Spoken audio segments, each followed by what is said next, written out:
चले वो वहाँ से अब बांग्लादेश से हम डायरेक्ट उधर अमेरिका चलते हैं, जहाँ H1B वीज़े के मामलात पे American president, upcoming American president की टीम भी इख्तलाफात का शिकार है और वो भी आपस में बहस कर रहे हैं। एक तो ये कि H1B वीज़ा ज़्यादातर इंडियंस से रिलेटेड है, ये इस पर बहस क्यों की जा रही है, इसका क्या नुकसान है? सिर्फ इंडियंस के ऊपर नहीं है, this is for all talented technical expertise वाले लोग, उनके लिए सहूलत है to come to America and to find a job and to work and get a residency visa. H1B। अच्छा, अब H1B के अंदर इशू क्या था?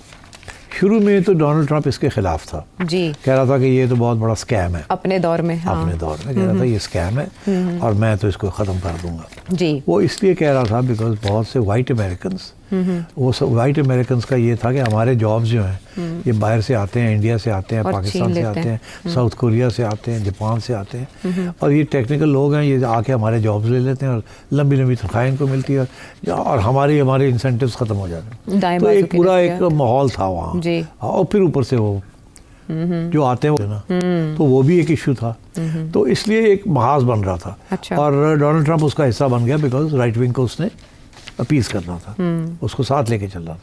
मगर मेरा ख्याल है इलॉन मस्क ने, क्योंकि सबसे ज़्यादा H1B वीज़ाज जो हैं वो इलॉन मस्क इस्तेमाल करता है, वो सबसे ज़्यादा दुनिया में जो टैलेंटेड लोग हैं ना उनको ये खींच लेता है, सस्ते मिल जाते हैं, तालीम उनकी अच्छी अच्छी जगह पे हुई होती है पहले, उनको सस्ते खींच के ले आता है, काम लेता है उनसे, और फिर उन चाहता है कि वापस ना जाएं, यहीं रहें, मेरे पास ही रहें। अच्छा। और वो तो that is why he was always a supporter of H1B visa.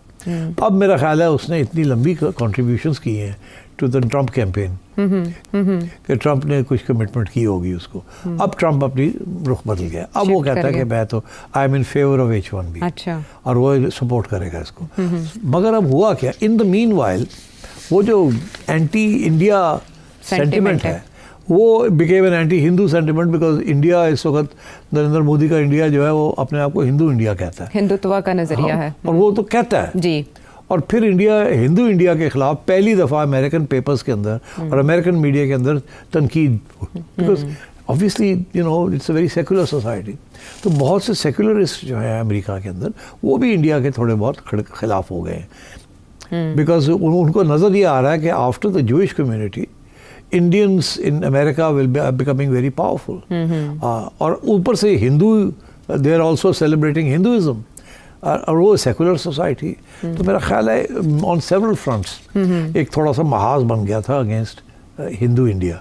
अच्छा। और उसमें फिर ये भी एक इशू बन गया कि हमारे जॉब्स भी लेते हैं, तो this is why there was a backlash.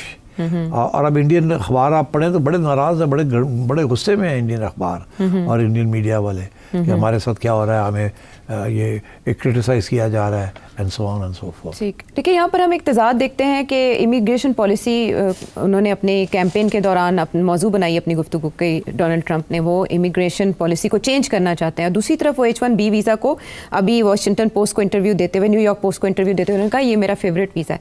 ये एक दूसरे से मुख्तलिफ नहीं। His anti immigration is aimed at African countries and is aimed at Mexico, not aimed against India. Okay.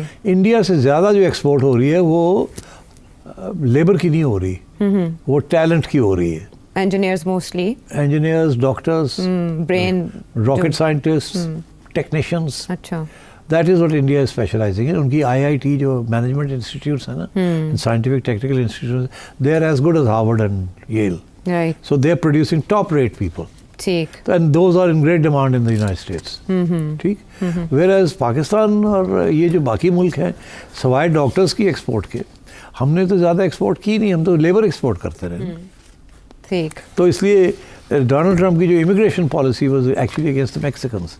वहाँ से unemployed Mexicans cross the border आते हैं, over 1 million of them unemployed and illegal in America, और वो middle class American के jobs ले लेते हैं, ये लोअर क्लास। ये वही बैकलैश है अगेंस्ट दीज पीपल जो कि यूके के अंदर हुई थी against Europeans, east Europeans coming to after the reunification, coming to the UK and taking up jobs and putting pressure on the National Health Service. फिर Brexit हुआ, करना पड़ा। हाँ, तो यही वो Donald Trump is using the same argument against the Mexicans, Puerto Ricans, Cubans and others, Okay. जो कि टैलेंट हट नहीं है, it's Right. Basically low grade labour, अच्छा। जो कि थोड़ी बहुत तालीम है मगर कोई ख़ास टेक्निकल एडवांटेज नहीं लेके आते। ठीक है।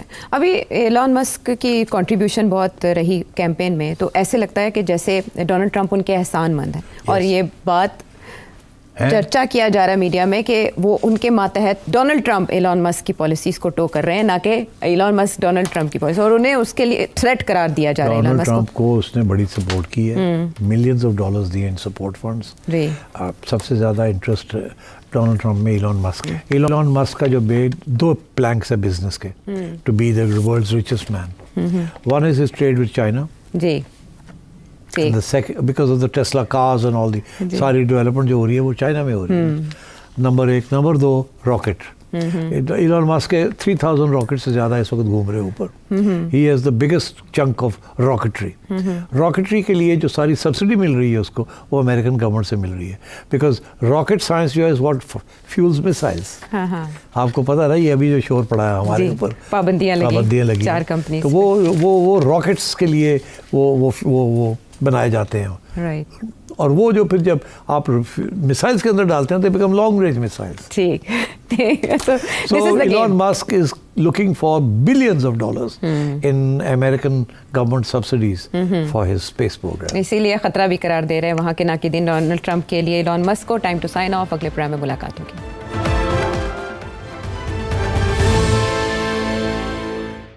मगर वो बांग्लादेश ने एक्सेप्ट नहीं की। अच्छा, क्योंकि वो असर रसूख था ना इंडियन, तब सरकार वही, हालांकि उस वक्त खालिदा जिया की हुकूमत खालिदा जिया की हुकूमत थी, और लेकिन नहीं आई अंडर थी ना, तो ये था। मगर इससे पहले भी कुछ पाकिस्तान की तरफ से इसी तरीके से माफ़ी मांगी गई है, मगर बांग्लादेश ने एक्सेप्ट नहीं की। अच्छा। 1974 में भुट्टो साहब के ज़माने में जो मुझे याद पड़ता है, एक हुई थी ट्राईपार्टाइट अग्रीमेंट हुई थी अच्छा। बिटवीन पाकिस्तान एंड बांग्लादेश, जिसमें बांग्लादेश इंडिया का फॉरेन मिनिस्टर था स्वारन सिंह, और बांग्लादेश का फॉरेन मिनिस्टर था कमाल हुसैन, और पाकिस्तान की तरफ से हमारे फॉरेन सेक्रेटरी थे अजीज़ अहमद। ये इन्होंने एक अग्रीमेंट की थी। अच्छा। जिसके अंदर पाकिस्तान ने एक तरीके से माफ़ी मांगी थी, और वो लफ्ज़ ऐसे ही थे। और जुल्फ़िकार अली भुट्टो साहब ने भी पैगाम भेजा था, मैं पढ़ के सुनाता हूँ। Appeal to the people of Bangladesh to forgive and forget the mistakes of the past in order to promote national reconciliation. Right. तो वो यही था कि जी भूल जाएं, जो पहले जो कुछ हुआ उसको भूल जाएं, आगे देखें, आगे बढ़ते हैं, move on and so on and so fourth, fresh start. मगर वो बात तय नहीं पाई। तो इस दफ़ा भी मैं समझता हूँ वो फिर ये बात आएगी कि जी कुछ तो बयान दें आप अबाउट 1971, ताकि हम सही मामला सही करें। अब देखना ये है कि इसहाक डार साहब किस तरीके से बात को आगे बढ़ाते हैं। क्या उसी गोल तरीके से बात करेंगे जिस तरीके से पहले बात हुई जो मुस्तरद हो गई, या उससे एक कदम आगे जाएंगे? तो मेरा ख्याल है वो ब्रीफिंग लेके जाएंगे और फिर वहाँ जाके बड़ा कंसिडर्ड स्टेटमेंट को ज़रूर देंगे। And the trick will be कि बात भी हो जाए, बांग्लादेश को कबूल भी हो, और ये ना हो कि आपकी अफवाज की कोई बेहुर्दमी हो जाए या आपका अनड्यू क्रिटिसिज्म उन पे आ जाए, बिकॉज वॉर के अंदर तो बहुत कुछ होता है। Yes, it's true, terrible things happened at that time.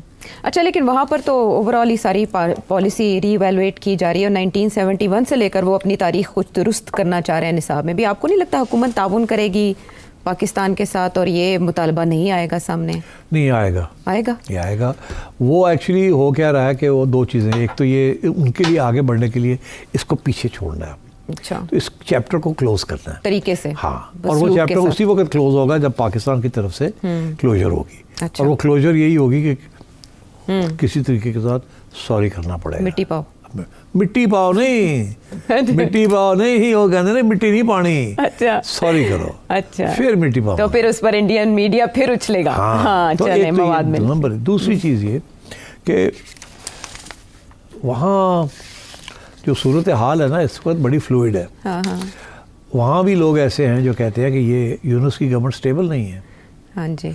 और इधर पाकिस्तान की गवर्नमेंट स्टेबल नहीं है। हाँ, तो बहुत, हाँ, वो कहते हैं कि शायद it may not take off because of suspicions कि आप क्या लॉन्ग टर्म अग्रीमेंट करेंगे। वो भी अनस्टेबल हैं, ये भी अनस्टेबल हैं। बट मेरा ख्याल है दोनों हुकूमतों ने ये फैसला किया है कि forget this business of stability, we are stable, we are here to stay, let's get on and sign this, do your best.